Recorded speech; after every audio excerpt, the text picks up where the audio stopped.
Continue to work this field here.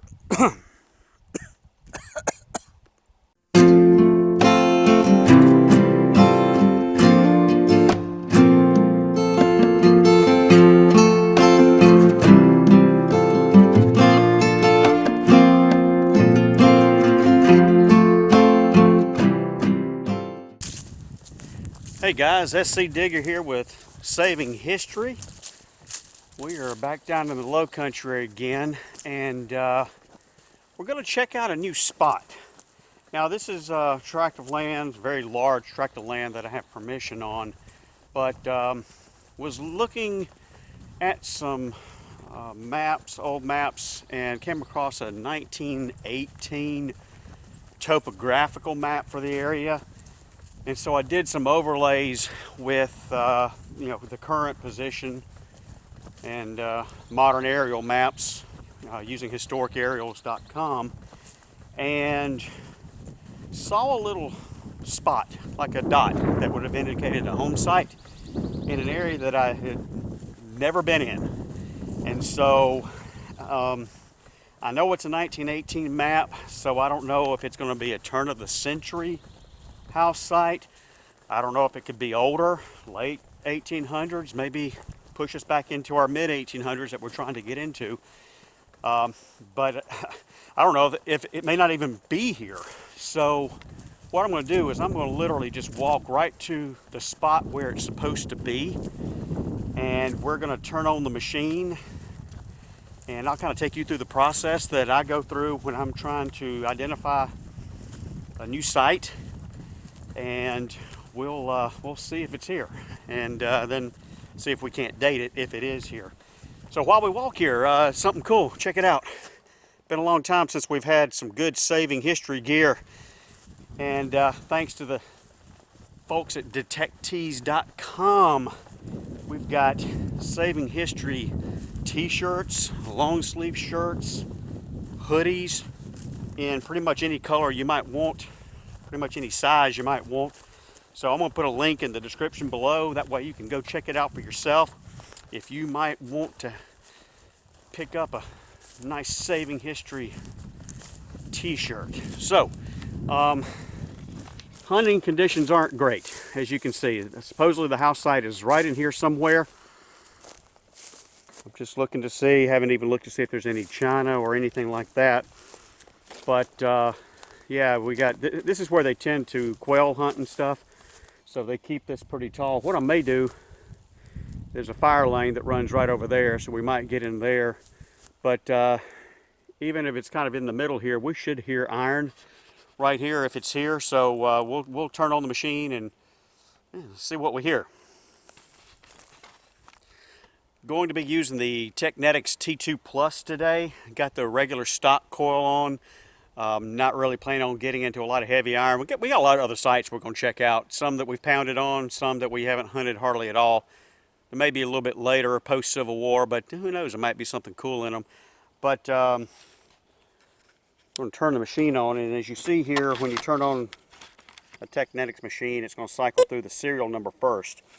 And let me just kind of give you a quick look at the setup I'm going to use, and this is pretty much the setup I always use with the T2. We'll get in the shade. There we go. And so first thing I'm going to do is I'm going to raise my sensitivity to right at 80. My discrimination level, I always hunt in 0. Plus, right now, I'm trying to hear and see if there's some iron here. So I want to hear everything. And then number of tones. Now, the T2 Plus has the boost mode, but I'm not really in a situation where I really need the boost mode at the moment because I'm just scouting this place. So I'm going to run it in 2 plus. And then by pushing the trigger forward and pumping it, I'll ground balance to the site.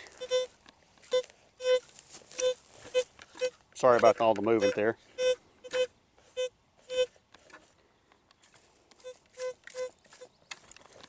And so there you see ground balance is kind of high at 75. It took me a while because I was too close to my shovel. So anyway, I've taken the headphones out. Let's just take a listen and see if we hear iron. We'll kind of walk right out across the middle of this. As you can see, this is hard hunting, getting in this stuff. And I'm definitely hearing a little bit of iron, but I don't know how much I'm going to be able to hunt this spot here. Let me get back out here where this is rough. They need to do a burn off, but I guess we could do it right here where the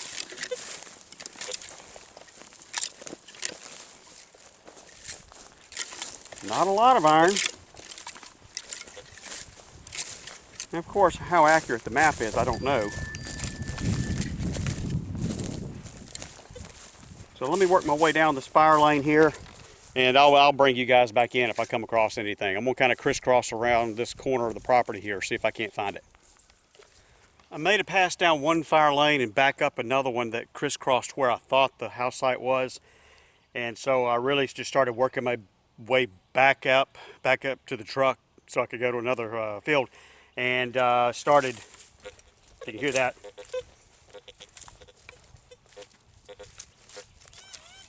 So that's iron there. So you can hear all the pops and clicks. So it looks like that I was a little bit too far down in regards to where the home site was. So I think it's right here. It's a nice high tone. We'll probably dig that one here, but I left my shovel back here so I could video for you guys and you could hear all the iron. So yeah, let's work this area just a little bit and see what's going on. Okay, so it's definitely the house site here. I picked up a couple of pieces of glass. They look like they're magnesium based. They're kind of pink and blue. So I'm guessing at least late 1800s, at least so far as from the evidence I've seen. I hadn't dug anything that would be, you know, real identifiable. One of the problems here, and this was a really good target here, you notice that's, what's the shell? It's a, can't even tell what it is, a 243 shell. And problem, the deer stand that's right here behind me is like the hottest deer stand on this property, so it gets hunted a lot. And I've already dug several shell casings, so I'm afraid there's going to be a lot here. But anyway, we'll keep working it. So a little bit of an anatomy of a site for you. You know, when you first walk in, you don't know really, unless you really know the site, you don't know which direction it's going to go. And if you notice, the iron is much more minimal, as almost gone, as I've moved this direction. So what I'm thinking is that the iron I was in just a minute ago that was pretty heavy, I was hitting it coming up in the middle of the road. Site could be in the woods right there in that bend, rather than coming this direction. So kind of have to spread out, see where the edges of the iron are, where you can start to really zero in to the center of the site. I moved on over into the woods, and as you can see, iron is much heavier here, so I've got to almost guarantee that this is the house site. We'll come back and dig that one here in just a minute. I dug a target here just to try to ID what's coming up. This is not anything good, but just to kind of get an idea of, as the stealth diggers would say, a culture of the site. This looks like roof tin. So yeah, I guess at least we're on the house site. So now if we can pull some non-ferrous stuff out of here and see what's going on. So I finally got my first target that's not a shotgun shell. No, I mean I've dug probably 15 or 20 old shotgun shells throughout these woods, and actually just maybe 500 yards that direction is what we call the cavalry camp, and we've dug a lot of nice stuff, excuse me, a lot of nice stuff out of it. It's a coin. I don't know, it might be just a good old stinking Lincoln, but it does look old. It's definitely a penny.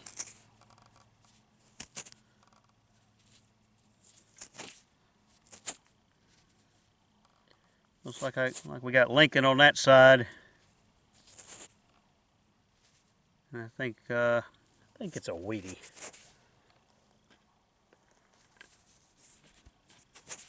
Pretty rough shape, but yeah, hey, It's not a shotgun shell. I'm definitely into the home site. I got some brick out of a hole, some more of that tin. I've been digging a lot of shotgun shells. They're old, they're the paper type of shell, so it's just the head that's just left, but nothing that I would call a keeper and nothing really related to the house site. This was a good target. It was ringing up a solid 78, so I was like, okay, it's either going to be aluminum can or it might actually be something good. Pulled it out of the hole and cleaned it off. I thought it was just a lead blob from maybe the house burning down. And dadgum if it's not a fired 3-ringer. Look at that. You can see the rings around the bottom there.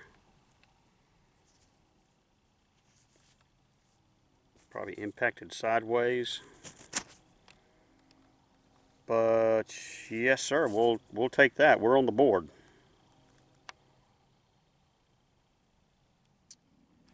Maybe I'm getting into something here.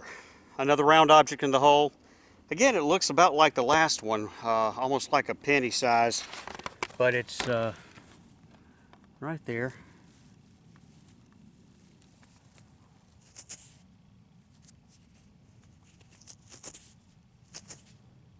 Got the same kind of look and consistency to it as the last one. Very thin. That's not a penny. Or if it is, it's cheap. I don't know, no detail.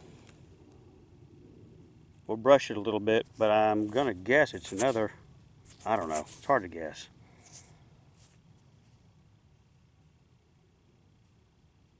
If I get anything off of it, I'll let you know. It might just be another flat button. I've moved out into the field and I'm running in the boost mode now. I got a piece of brass here, barely showing. Right there. No idea.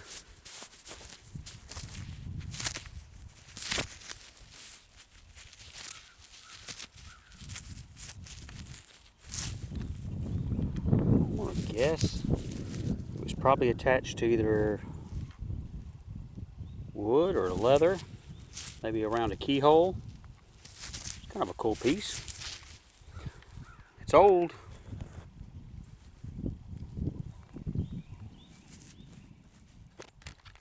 Continue to work this field here.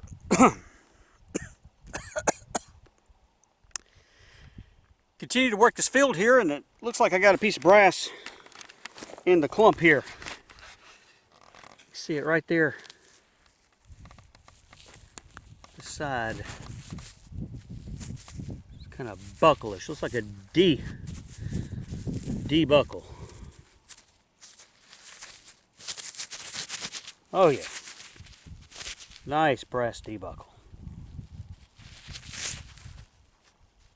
Very good. Another good sounding target here. Looks like brass right there.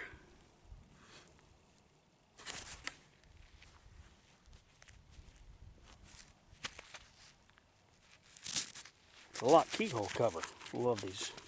A lot of times they're marked like this one.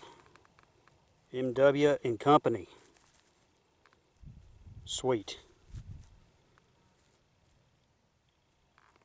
So I've been making passes back and forth in this old home site here. I'm guessing late 1800s is about where I've ID'd it, but I've got my first coin. I think it's my first coin. And see, right there, this round.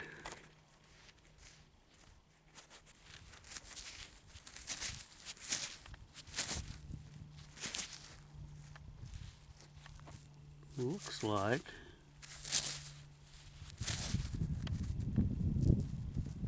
well,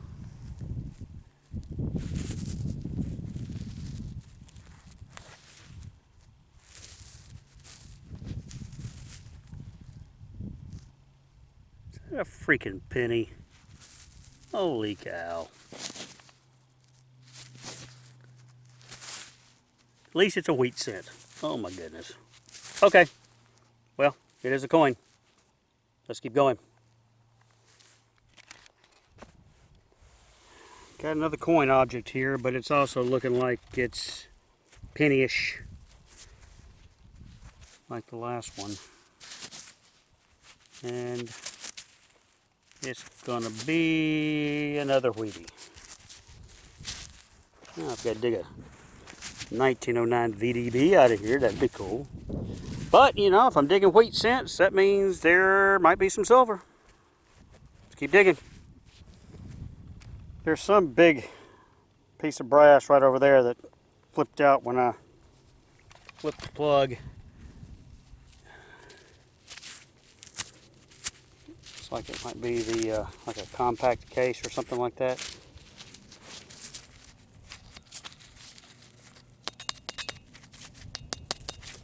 Dirt out. It's pretty green. Got anything on it, we'll show you, but I think it's just like a compact case or something like that. Big piece of brass.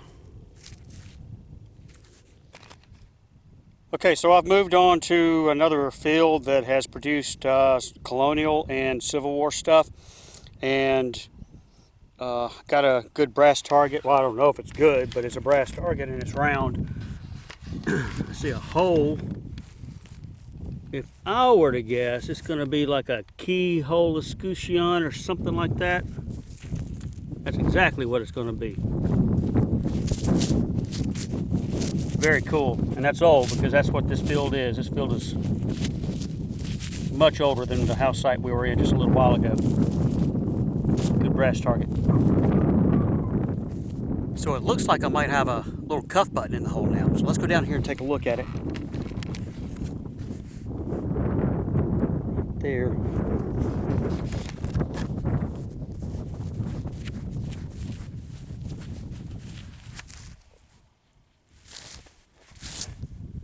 And looks like it's going to be an overalls button. So it is a little button, but not what we're looking for. Not military, but we'll take it. It's old. Well, with the sun getting low on the horizon, this is a nice sight to see right here in the hole.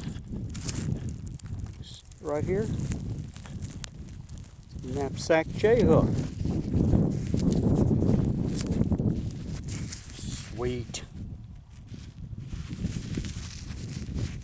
Hey, don't dig anything else today. At least I finally hit on some real Civil War. There we go. So I hate to do this to you again, but I've got another coin target because it's round. Looks a little bit bigger than a penny this time, however. Hadn't picked it up, so I don't know what it is. And it is a buffalo nickel.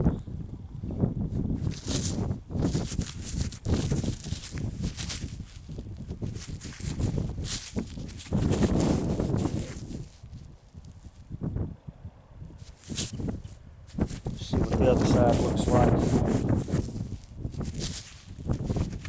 See if we can get a date off of it. And looks like it's going to be pretty slick. But anyway, yeah, hey, we'll take it. So this is pretty much what today's Relic soup has been like. Just dug a buffalo nickel. Now it looks like I've got a Sharp's carbine in the hole. So, whoops, and there it goes.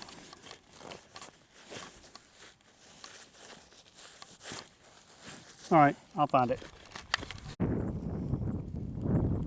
Back at it. I think that's a Sharp's. It's a pretty small caliber. I would certainly entertain comments if my idea is wrong. Educate me.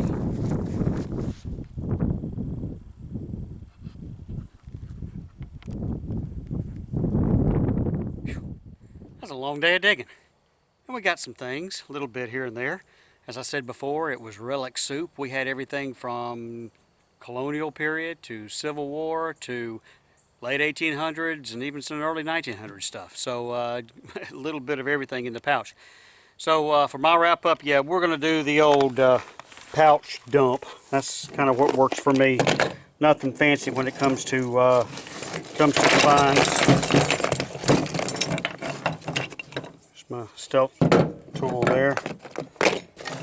Alright, that looks like about all of it. Okay, we'll get to all that here in a minute. So, clearly a lot of things you did not see, like 100 shotgun shells.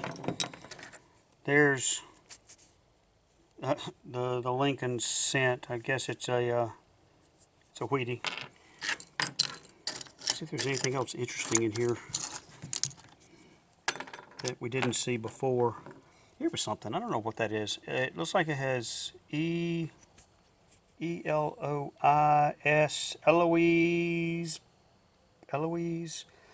but I don't know what that is. Again, lots of shotgun shells, but we did pull out a little bit of brass out of some of these sites. Harmonica reed, hinge piece. See if there's anything else worthwhile. Oh, there's that 3-ringer we started the day off with. We thought we were going to have it going. This right here looks like the curve of the bottom of a dispensary bottle, but and we did have a few little keepers in here. Here's the I guess it's just sharps that we dug. And JHook. Here's the 2 mystery discs. I think they're just nasty Wheaties or pennies. I think I could see Lincoln on one of them, so I think they're just corroded crap. Couple of percussion caps. T2 was hitting hard on those, and then there's that little button there. Oh, and my buffalo nickel. So yeah, we dug a lot of targets, and I'm pretty pleased with the day. And anytime you can get out and hunt all day long and save a little bit of history, it's a good day. Thanks you guys for coming along with us. Don't forget Teknetics.com. You can get your saving history gear there. I got a link in the description below for saving history. I'm SCdigger.